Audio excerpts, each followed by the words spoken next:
प्रभु की स्तुति। आप इस चैनल को रोजाना सुनकर 1 साल में बाइबल पढ़ सकते हैं। Please subscribe and support. आज के बाइबल अध्याय अब Amazon music, tune in, Spotify और यूट्यूब म्यूजिक में उपलब्ध है। Please follow it.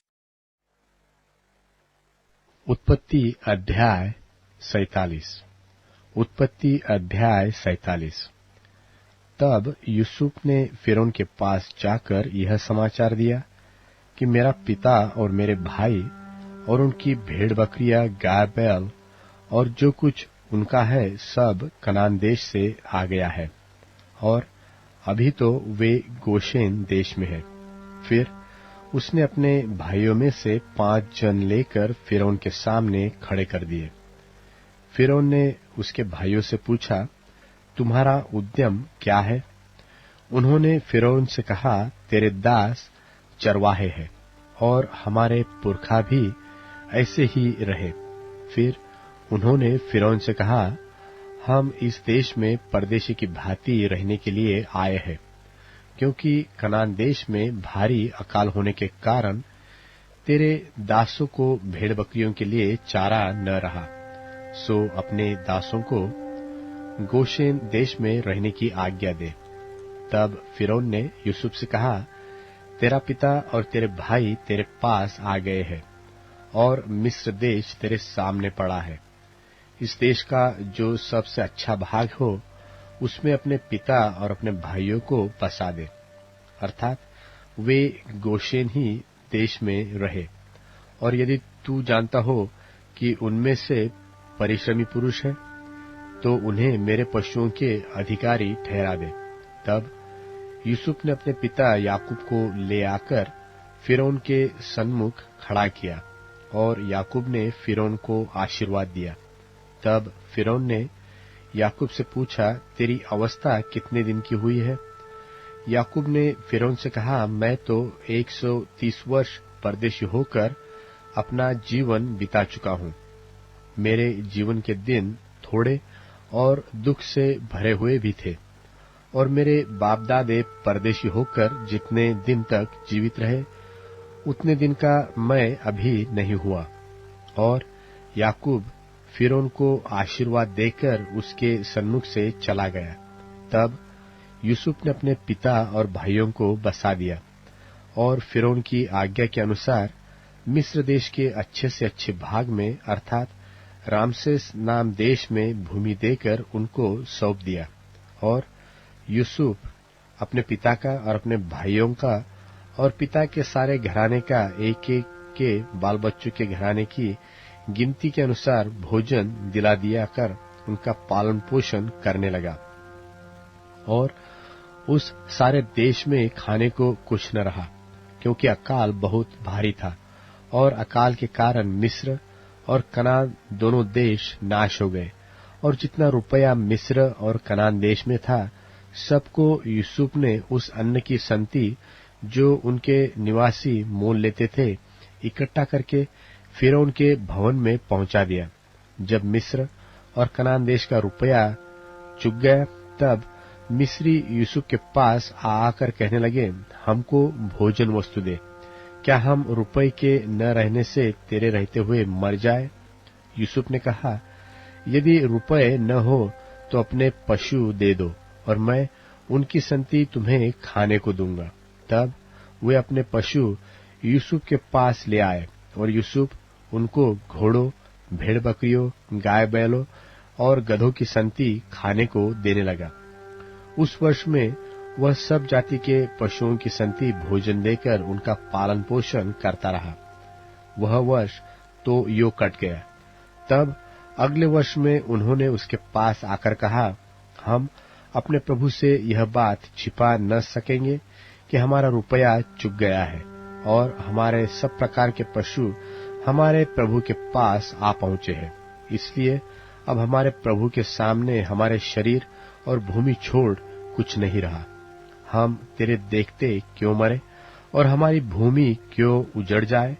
हमको और हमारी भूमि को भोजन वस्तु की संति मोल ले, कि हम अपनी भूमि समेत फिरौन के दास हो, और हमको बीज दे, कि हम मरने न पाए, वरन जीवित रहे और भूमि न उजड़े। तब यूसुफ ने मिस्र की सारी भूमि को फिरौन के लिए मोल लिया, क्योंकि उस कठिन अकाल के पड़ने से मिस्रियों को अपना खेत बेच डालना पड़ा। इस प्रकार सारी भूमि फिरौन की हो गई, और एक छोर से लेकर दूसरे छोर तक सारे मिस्र देश में जो प्रजा रहती थी, उसको उसने नगरों में लाकर बसा दिया। पर याजकों की भूमि तो उसने न मोल ली, क्योंकि याजकों के लिए फिरौन की ओर से नित्य भोजन का बंदोबस्त था, और नित्य जो भोजन फिरौन उनको देता था वही वे खाते थे। इस कारण उनको अपनी भूमि बेचनी न पड़ी। तब यूसुफ ने प्रजा के लोगों से कहा, सुनो, मैंने आज के दिन तुमको और तुम्हारी भूमि को भी फिरौन के लिए मोल लिया है। देखो, तुम्हारे लिए यहाँ बीज है, इसे भूमि में बो, और जो कुछ उपजे उसका पंचमांश फिरौन को देना। बाकी 4 अंश तुम्हारे रहेंगे कि तुम उसे अपने खेतों में बो और अपने अपने बाल बच्चों और घर के और लोगों के समेत खाया करो। उन्होंने कहा, तूने हमको बचा लिया है। हमारे प्रभु के अनुग्रह की दृष्टि हम पर बनी रहे, और हम फिरौन के दास होकर रहेंगे। सो यूसुफ ने मिस्र की भूमि के विषय में ऐसा नियम ठहराया, जो आज के दिन तक चला आता है, कि पंचमांश फिरौन को मिला करे। केवल याजकों ही की भूमि फिरौन की नहीं हुई, और इस्राएली मिस्र के गोशेन देश में रहने लगे, और वहां की भूमि को अपने वश में कर लिया, और फूले फले और अत्यंत बढ़ गए। मिस्र देश में याकूब 17 वर्ष जीवित रहा। इस प्रकार याकूब की सारी आयु 147 वर्ष की हुई। जब इस्राएल के मरने का दिन निकट आ गया, तब उसने अपने पुत्र यूसुफ को बुलवाकर कहा, यदि तेरा अनुग्रह मुझ पर हो तो अपना हाथ मेरी जांघ के तले रखकर शपथ खा कि मैं तेरे साथ कृपा करके और सच्चाई का यह काम करूंगा कि तुझे मिस्र में मिट्टी न दूंगा। जब तू अपने बाप दादों के संग सो जाएगा, तब मैं तुझे मिस्र से उठा ले जाकर उन्हीं के कब्रिस्तान में रखूंगा। तब यूसुफ ने कहा, मैं तेरे वचन के अनुसार करूंगा। फिर उसने कहा, मुझसे शपथ खा। सो उसने उससे शपथ खाई। तब इस्राएल ने खाट के सिरहाने की ओर सिर झुकाया। उत्पत्ति अध्याय 48। उत्पत्ति अध्याय 48। इन बातों के पश्चात किसी ने यूसुफ से कहा, सुन, तेरा पिता बीमार है। तब वह मनश्शे और एप्रैम नाम अपने दोनों पुत्रों को संग लेकर उसके पास चला, और किसी ने याकूब को बता दिया कि तेरा पुत्र यूसुफ तेरे पास आ रहा है। तब इस्राएल अपने को संभालकर खाट पर बैठ गया, और याकूब ने यूसुफ से कहा, सर्वशक्तिमान परमेश्वर ने कनान देश के लूज नगर के पास मुझे दर्शन देकर आशीष दी और कहा, सुन, मैं तुझे फुला फलाकर बढ़ाऊंगा और तुझे राज्य राज्य की मंडली का मूल बनाऊंगा, और तेरे पश्चात तेरे वंश को यह देश दे दूंगा, जिससे कि वह सदा तक उनकी निज भूमि बनी रहे। और अब तेरे दोनों पुत्र जो मिस्र में मेरे आने से पहले उत्पन्न हुए हैं, वे मेरे ही ठहरेंगे। अर्थात जिस रीति से रूबेन और शिमोन मेरे हैं, उसी रीति से एप्रैम और मनश्शे भी मेरे ठहरेंगे। और उनके पश्चात जो संतान उत्पन्न हो, वह तेरे तो ठहरेंगे, परंतु बंटवारे के समय वे अपने भाइयों के ही वंश में गिने जाएंगे। जब मैं पदान से आया, तब एप्राता पहुंचने से थोड़ी ही दूरी पहले राहेल कनान देश में मार्ग में मेरे सामने मर गई, और मैंने उससे वही अर्थात एप्राता जो बैतलहम भी कहलाता है, उसी के मार्ग में मिट्टी दी। तब इस्राएल को यूसुफ के पुत्र देख पड़े, और उसने पूछा, ये कौन है? यूसुफ ने अपने पिता से कहा, ये मेरे पुत्र है, जो परमेश्वर ने मुझे यहाँ दिए हैं। उसने कहा, उनको मेरे पास ले आ कि मैं उन्हें आशीर्वाद दूं। इस्राएल की आंखें बुढ़ापे के कारण धुंधली हो गई थी, यहाँ तक कि उसे कम सूझता था। तब यूसुफ उन्हें उनके पास ले गया और उसने उन्हें चूमकर गले लगा लिया। तब इस्राएल ने यूसुफ से कहा, मुझे आशा न थी कि मैं तेरा मुख फिर देख पाऊंगा, परंतु देख, परमेश्वर ने मुझे तेरा वंश भी दिखाया है। तब यूसुफ ने उन्हें अपने घुटनों के बीच से हटाकर और अपने मुंह के बल भूमि पर गिर के दंडवत की। तब यूसुफ ने उन दोनों को लेकर अर्थात एप्रैम को अपने दाहिने हाथ से कि वह इस्राएल के बाएं हाथ पड़े, और मनश्शे को अपने बाएं हाथ से कि इस्राएल के दाहिने हाथ पड़े, उन्हें उसके पास ले गया। तब इस्राएल ने अपना दाहिना हाथ बढ़ाकर एप्रैम के सिर पर जो छोटा था और अपना बायां हाथ बढ़ाकर मनश्शे के सिर पर रख दिया। उसने तो जानबूझकर ऐसा किया, नहीं तो जेठा मनश्शे ही था। फिर उसने यूसुफ को आशीर्वाद देकर कहा, परमेश्वर जिसके सन्मुख मेरे बाप दादे इब्राहिम और इसहाक चलते थे, वही परमेश्वर मेरे जन्म से लेकर आज के दिन तक मेरा चरवाहा बना है, और वही दूत मुझे सारी बुराई से छुड़ाता आया है। वही अब इन लड़कों को आशीष दे, और ये मेरे और मेरे बाप दादे इब्राहिम और इसहाक के कहलाए, और पृथ्वी में बहुतायत से बढ़े। जब यूसुफ ने देखा कि मेरे पिता ने अपना दाहिना हाथ एप्रैम के सिर पर रखा है, तब यह बात उसको बुरी लगी। सो उसने अपने पिता का हाथ इस मनसा से पकड़ लिया कि एप्रैम के सिर पर से उठाकर मनश्शे के सिर पर रख दे। और यूसुफ ने अपने पिता से कहा, हे पिता, ऐसा नहीं, क्योंकि जेठा यही है, अपना दाहिना हाथ इसके सिर पर रख।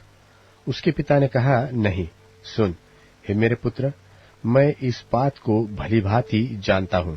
यद्यपि इससे भी मनुष्यों की एक मंडली उत्पन्न होगी, और यह भी महान हो जाएगा, तो भी इसका छोटा भाई इससे अधिक महान हो जाएगा, और उसके वंश से बहुत सी जातियां निकलेगी। फिर उसने उसी दिन यह कहकर उनको आशीर्वाद दिया कि इस्राएली लोग तेरा नाम ले लेकर ऐसा आशीर्वाद दिया करेंगे कि परमेश्वर तुझे एप्रैम और मनश्शे के समान बना दे।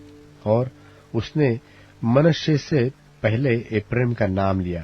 तब इस्राएल ने यूसुफ से कहा, देख, मैं तो मरने पर हूं, परंतु परमेश्वर तुम लोगों के संग रहेगा और तुमको तुम्हारे पिता के देश में फिर पहुंचा देगा, और मैं तुझको तेरे भाइयों से अधिक भूमि का एक भाग देता हूं, जिसको मैंने एमोरियों के हाथ से अपनी तलवार और धनुष के बल से ले लिया है। लूका रचित सुसमाचार अध्याय 1। इसलिए कि बहुतों ने उन बातों का जो हमारे बीच में बीती हैं इतिहास लिखने में हाथ लगाया है, जैसा कि उन्होंने जो पहले ही से इन बातों के देखने वाले और वचन के सेवक थे हम तक पहुंचाया। इसलिए हे श्रीमान थियोफिलुस, मुझे भी यह उचित मालूम हुआ कि उन सब बातों का संपूर्ण हाल आरंभ से ठीक ठीक जांच करके उन्हें तेरे लिए क्रमानुसार लिखूं, कि तू यह जान ले कि वे बातें जिनकी तूने शिक्षा पाई है कैसी अटल हैं। यहूदियों के राजा हेरोदेस के समय अबिय्याह के दल में जकरिया नाम का एक याजक था, और उसकी पत्नी हारून के वंश की थी, जिसका नाम इलीशिबा था। और वे दोनों परमेश्वर के सामने धर्मी थे और प्रभु की सारी आज्ञाओं और विधियों पर निर्दोष चलने वाले थे। उनके कोई भी संतान न थी, क्योंकि इलीशिबा बांझ थी और वे दोनों बूढ़े थे। जब वह अपने दल की पारी पर परमेश्वर के सामने याजक का काम करता था, तो याजकों की रीति के अनुसार उसके नाम पर चिट्ठी निकली कि प्रभु के मंदिर में जाकर धूप जलाए। और धूप जलाने के समय लोगों की सारी मंडली बाहर प्रार्थना कर रही थी कि प्रभु का एक स्वर्गदूत धूप की वेदी की दाहिनी ओर खड़ा हुआ उसको दिखाई दिया, और जकरयाह देखकर घबराया और उस पर बड़ा भय छा गया। परंतु स्वर्गदूत ने उससे कहा, हे जकरयाह, भयभीत न हो, क्योंकि तेरी प्रार्थना सुन ली गई है, और तेरी पत्नी इलिशिबा से तेरे लिए एक पुत्र उत्पन्न होगा, और तू उसका नाम यूहन्ना रखना। और तुझे आनंद और हर्ष होगा, और बहुत लोग उसके जन्म के कारण आनंदित होंगे, क्योंकि वह प्रभु के सामने महान होगा और दाखरस और मदिरा कभी न पिएगा, और अपनी माता के गर्भ ही से पवित्र आत्मा से परिपूर्ण हो जाएगा, और इस्राएलियों में से बहुतेरों को उनके प्रभु परमेश्वर की ओर फेरेगा। वह एलिय्याह की आत्मा और सामर्थ में होकर उसके आगे आगे चलेगा, कि पितरों का मन लड़के बालों की ओर फेर दे, और आज्ञा न मानने वालों को धर्मियों की समझ पर लाए, और प्रभु के लिए एक योग्य प्रजा तैयार करे। जकरयाह ने स्वर्गदूत से पूछा, यह मैं कैसे जानूं, क्योंकि मैं तो बूढ़ा हूं और मेरी पत्नी भी बूढ़ी हो गई है। स्वर्गदूत ने उसको उत्तर दिया कि मैं जिब्राइल हूं, जो परमेश्वर के सामने खड़ा रहता हूं, और मैं तुझ से बातें करने और तुझे यह सुसमाचार सुनाने को भेजा गया हूं। और देख, जिस दिन तक ये बातें पूरी न हो लें, उस दिन तक तू मौन रहेगा और बोल न सकेगा, इसलिए कि तूने मेरी बातों को, जो अपने समय पर पूरी होंगी, प्रतीति न की। और लोग जकरयाह की बाट देखते रहे और अचंभा करने लगे कि उसे मंदिर में ऐसी देर क्यों लगी। जब वह बाहर आया तो उनसे बोल न सका, सो वे जान गए कि उसने मंदिर में कोई दर्शन पाया है, और वह उनसे संकेत करता रहा और गूंगा रह गया। जब उसकी सेवा के दिन पूरे हुए तो वह अपने घर चला गया। इन दिनों के बाद उसकी पत्नी इलिशिबा गर्भवती हुई, और 5 महीने तक अपने आप को यह कह के छिपाए रखा कि मनुष्यों में मेरा अपमान दूर करने के लिए प्रभु ने इन दिनों में कृपा दृष्टि करके मेरे लिए ऐसा किया है। 6वें महीने में परमेश्वर की ओर से जिब्राइल स्वर्गदूत गलील के नासरत नगर में एक कुंवारी के पास भेजा गया, जिसकी मंगनी यूसुफ नाम दाऊद के घराने के एक पुरुष से हुई थी। उस कुंवारी का नाम मरियम था। और स्वर्गदूत ने उसके पास भीतर आकर कहा, आनंद और जय तेरी हो, जिस पर ईश्वर का अनुग्रह हुआ है, प्रभु तेरे साथ है। वह उस वचन से बहुत घबरा गई और सोचने लगी कि यह किस प्रकार का अभिवादन है। स्वर्गदूत ने उससे कहा, हे मरियम, भयभीत न हो, क्योंकि परमेश्वर का अनुग्रह तुझ पर हुआ है, और देख, तू गर्भवती होगी और तेरे एक पुत्र उत्पन्न होगा। तू उसका नाम यीशु रखना। वह महान होगा और परम प्रधान का पुत्र कहलाएगा, और प्रभु परमेश्वर उसके पिता दाऊद का सिंहासन उसको देगा, और वह याकूब के घराने पर सदा राज्य करेगा, और उसके राज्य का अंत न होगा। मरियम ने स्वर्गदूत से कहा, यह क्यों कर होगा? मैं तो पुरुष को जानती ही नहीं। स्वर्गदूत ने उसको उत्तर दिया कि पवित्र आत्मा तुझ पर उतरेगा, और परम प्रधान की सामर्थ तुझ पर छाया करेगी, इसलिए वह पवित्र जो उत्पन्न होने वाला है, परमेश्वर का पुत्र कहलाएगा। और देख, और तेरी कुटुंबनी इलिशिबा के भी बुढ़ापे में पुत्र होने वाला है। यह उसका जो बांझ कहलाती थी 6वां महीना है, क्योंकि जो वचन परमेश्वर की ओर से होता है वह प्रभाव रहित नहीं होता। मरियम ने कहा, देख, मैं प्रभु की दासी हूं, मुझे तेरे वचन के अनुसार हो। तब स्वर्गदूत उसके पास से चला गया।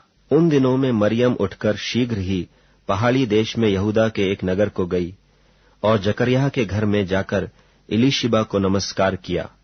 जो ही इलिशिबा ने मरियम का नमस्कार सुना, त्यों ही बच्चा उसके पेट में उछला, और इलिशिबा पवित्र आत्मा से परिपूर्ण हो गई, और उसने बड़े शब्द से पुकार कर कहा, तू स्त्रियों में धन्य है, और तेरे पेट का फल धन्य है।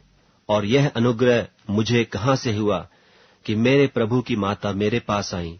और देख, जो ही तेरे नमस्कार का शब्द मेरे कानों में पड़ा, त्यों ही बच्चा मेरे पेट में आनंद से उछल पड़ा। और धन्य है वह जिसने विश्वास किया कि जो बातें प्रभु की ओर से उससे कही गई वे पूरी होंगी। तब मरियम ने कहा, मेरा प्राण प्रभु की बड़ाई करता है और मेरी आत्मा मेरे उद्धार करने वाले परमेश्वर से आनंदित हुई, क्योंकि उसने अपनी दासी की दीनता पर दृष्टि की है। इसलिए देखो, अब से सब युग युग के लोग मुझे धन्य कहेंगे, क्योंकि उस शक्तिमान ने मेरे लिए बड़े बड़े काम किए हैं और उसका नाम पवित्र है, और उसकी दया उन पर जो उससे डरते हैं पीढ़ी से पीढ़ी तक बनी रहती है। उसने अपना भुजबल दिखाया और जो अपने आप को बड़ा समझते थे उन्हें तितर बितर किया। उसने बलवानों को सिंहासनों से गिरा दिया और दीनों को ऊंचा किया। उसने भूखों को अच्छी वस्तुओं से तृप्त किया और धनवानों को छूछे हाथ निकाल दिया। उसने अपने सेवक इस्राएल को संभाल लिया कि अपनी उस दया को स्मरण करे जो इब्राहिम और उसके वंश पर सदा रहेगी, जैसा उसने हमारे बाप दादों से कहा था। मरियम लगभग 3 महीने उसके साथ रहकर अपने घर लौट गई। तब इलिशिबा के जनने का समय पूरा हुआ और वह पुत्र जनी। उसके पड़ोसियों और कुटुंबियों ने यह सुनकर कि प्रभु ने उस पर बड़ी दया की है, उसके साथ आनंदित हुए। और ऐसा हुआ कि 8वें दिन वे बालक का खतना करने आए और उसका नाम उसके पिता के नाम पर जकरिया रखने लगे। और उसकी माता ने उत्तर दिया कि नहीं, वरन उसका नाम यूहन्ना रखा जाए। और उन्होंने उससे कहा, तेरे कुटुंब में किसी का यह नाम नहीं। तब उन्होंने उसके पिता से संकेत करके पूछा कि तू उसका नाम क्या रखना चाहता है? और उसने लिखने की पट्टी मंगाकर लिख दिया कि उसका नाम यूहन्ना है। और सबों ने अचंभा किया। तब उसका मुंह और जीभ तुरंत खुल गई और वह बोलने और परमेश्वर का धन्यवाद करने लगा। और उसके आसपास के सब रहने वालों पर भय छा गया और उन सब बातों की चर्चा यहूदिया के सारे पहाड़ी देश में फैल गई। और सब सुनने वालों ने अपने अपने मन में विचार करके कहा, यह बालक कैसा होगा, क्योंकि प्रभु का हाथ उसके साथ था। और उसका पिता जकरिया पवित्र आत्मा से परिपूर्ण हो गया और भविष्यवाणी करने लगा कि प्रभु इस्राएल का परमेश्वर धन्य हो कि उसने अपने लोगों पर दृष्टि की और उनका छुटकारा किया है, और अपने सेवक दाऊद के घराने में हमारे लिए एक उद्धार का सींग निकाला, जैसे उसने अपने पवित्र भविष्यद्वक्ताओं के द्वारा जो जगत के आदि से होते आए हैं कहा था, अर्थात हमारे शत्रुओं से और हमारे सब बैरियों के हाथ से हमारा उद्धार किया है, कि हमारे बाप दादों पर दया करके अपनी पवित्र वाचा का स्मरण करे, और वह शपथ जो उसने हमारे पिता इब्राहिम से खाई थी कि वह हमें यह देगा कि हम अपने शत्रुओं के हाथ से छूटकर उसके सामने पवित्रता और धार्मिकता से जीवन भर निडर रहकर उसकी सेवा करते रहें। और तू हे बालक परम प्रधान का भविष्यवक्ता कहलाएगा, क्योंकि तू प्रभु के मार्ग तैयार करने के लिए उसके आगे आगे चलेगा, कि उसके लोगों को उद्धार का ज्ञान दे जो उनके पापों की क्षमा से प्राप्त होता है। यह हमारे परमेश्वर की उसी बड़ी करुणा से होगा जिसके कारण ऊपर से हम पर भोर का प्रकाश उदय होगा, कि अंधकार और मृत्यु की छाया में बैठने वालों को ज्योति दे और हमारे पांवों को कुशल के मार्ग में सीधे चलाए। और वह बालक बढ़ता और आत्मा में बलवंत होता गया और इस्राएल पर प्रकट होने के दिन तक जंगलों में रहा। भजन संहिता अध्याय 24। भजन संहिता अध्याय 24। पृथ्वी और जो कुछ उसमें है यहोवा ही का है, जगत और उसमें निवास करने वाले भी, क्योंकि उसी ने उसकी नींव समुद्रों के ऊपर दृढ़ करके रखी और महानदों के ऊपर स्थिर किया है।